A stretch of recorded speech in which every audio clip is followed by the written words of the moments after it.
আসসালামু আলাইকুম রহমতুল্লাহ। আল আহাদ সেন্টার থেকে আপনাদেরকে স্বাগতম। গত পর্বে আমরা সূরা আন-নিসার ৬৬ থেকে ৭৫ নং আয়াতের বাংলা অনুবাদ ধারাবাহিকভাবে আপনাদের সামনে উপস্থাপন করেছিলাম। আজ আমরা সূরা আন-নিসার ৭৬ থেকে ৮৫ নং আয়াতের বাংলা অনুবাদ ধারাবাহিকভাবে আপনাদের সামনে উপস্থাপন করব ইনশাআল্লাহ। আউযু বিল্লাহি মিনাশ শাইতানির রাজিম। বিসমিল্লাহির রহমানির রহিম। যারা মুমিন তারা আল্লাহর পথে লড়াই করে এবং যারা কাফির তারা শয়তানের পথে লড়াই করে। তোমরা শয়তানের বন্ধুদের বিরুদ্ধে লড়াই করো, নিশ্চয়ই শয়তানের ষড়যন্ত্র দুর্বল। আপনি কি তাদেরকে দেখেন না যাদেরকে বলা হয়েছিল হাতকে থামিয়ে রাখো এবং সালাত আদায় করো এবং জাকাত আদায় করো, অতঃপর যখন তাদের ওপরে লড়াই ফরজ করে দেয়া হলো তখন তাদের মধ্যে এক দল মানুষকে ভয় করতে শুরু করলো, যেভাবে ভয় করা উচিত আল্লাহকে অথবা তার চেয়েও বেশি ভয়। এবং তারা বলল, হে আমাদের রব, আমাদের উপরে লড়াই কেন ফরজ করলেন? অল্প সময় দেরি করলেন না কেন?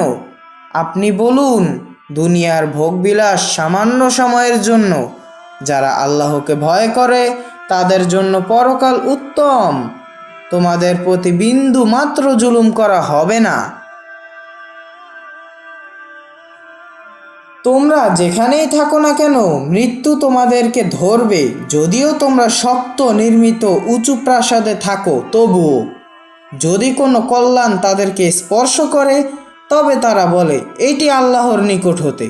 যদি কোনো অকল্যাণ তাদেরকে স্পর্শ করে তখন তারা বলে, হে মুহাম্মদ, এটি আপনার নিকট হতে।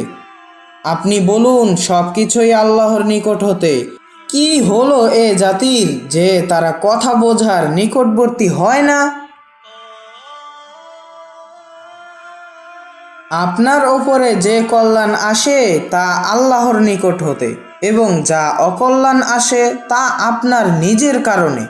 আপনাকে আমি মানুষের জন্য রসূল হিসাবে প্রেরণ করেছি, সাক্ষী হিসাবে আল্লাহ যথেষ্ট। যে রাসূলের আনুগত্য করল অবশ্যই সে আল্লাহর আনুগত্য করল, এবং যে মুখ ফিরিয়ে গেল আমি পাঠাইনি আপনাকে তাদের উপর রক্ষাকারী হিসাবে বা রক্ষক হিসাবে। তারা বলে, আনুগত্য আমাদের কর্তব্য, কিন্তু যখন তারা আপনার নিকট হতে বের হয় তখন রাতের বেলায় তাদের একদল আপনার কথার বিপরীত পরামর্শ করে। আল্লাহ তাআলা লিখে রাখতেছেন যা তারা রাতে পরামর্শ করে। আপনি তাদের থেকে ফিরে থাকুন এবং আল্লাহর উপরে নির্ভর করুন। অভিভাবক হিসাবে আল্লাহই যথেষ্ট।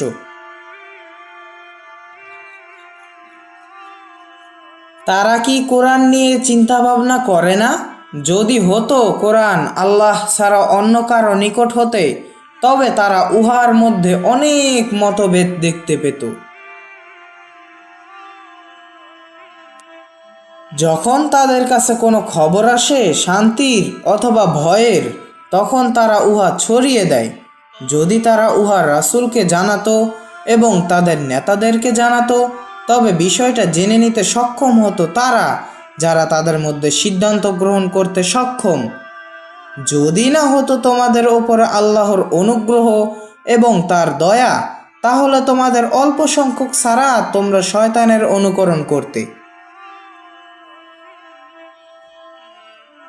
আপনি আল্লাহর পথে লড়াই করুন, আপনার ওপরে আপনার নিজে ছাড়া অন্য কারো বোঝা চাপানো হবে না।